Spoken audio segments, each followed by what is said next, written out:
Саламатсыздарбы, урматтуу мекендештер, сиздер менен бирге Алсуу медиа каналы. Катылган көз жаш берүүбүзгө кеңеш сурап кайрылган мекендешибиз бар.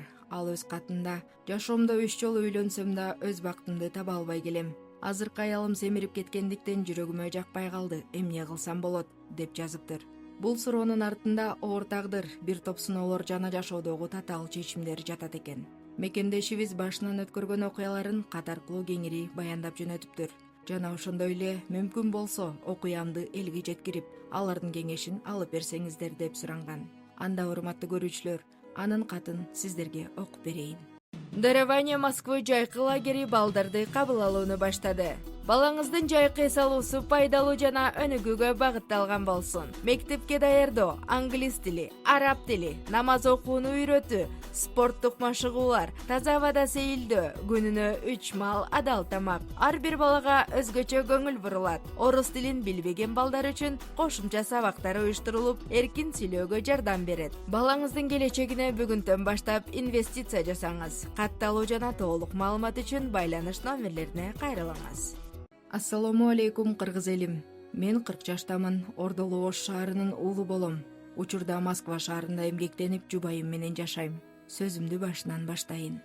Биринчи жолу үйлөнгөнүмдө келинчегим менен бир эле жолу жолугуп, баш кошконбуз. 2-3 жыл жашадык. Келинчегим кош бойлуу болуп, эгиз күтүп жаткан эле. Тилекке каршы ит иштеп алып, анын кесепетинен өзү да, боюндагы эгиз балдарым да чарчап калышты. Бул окуядан кийин кайын журт менен мамилебиз бузулуп, акыры ажырашып кеткенбиз. Андан кийин экинчи жолу үйлөндүм. Бул никеден 2 балалуу болдум. Бирок үй бүлөлүк жашообуз жакшы болгон жок. Кийин билсем, экинчи төрөлгөн бала менден эмес экен. Үй салам деп чогулткан акчамды да алып кеткен. Менин байкашымча, башка эркек менен да байланышы болгон. Бир күнү анын артынан башка бирөө ээрчип жүргөнүн өз көзүм менен көргөм. Ата энем дагы ажырашууга кеңеш бергендиктен акыры жолдорубуз эки айрылды. Кийин 3-чү жолу үйлөндүм. Азыркы аялым менден 3 жашка улуу, жашаганыбызга 2 жыл болду. Кийинчерээк анын женский жактан аялдарга тиешелүү оорусу бар экенин билдим. Операция болгон, азыр балалуу болуу үчүн дарыланып жүрөт.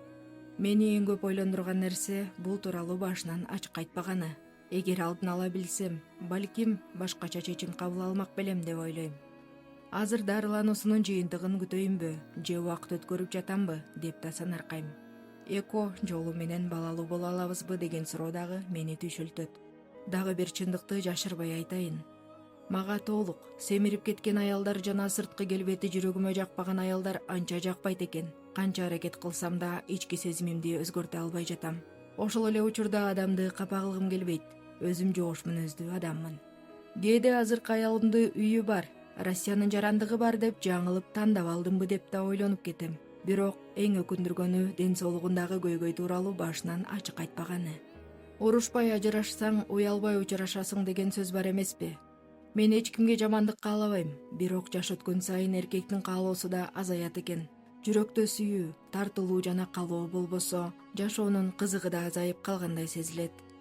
Балким менин да кемчиликтерим бардыр. Инсан жаңылат, адашат.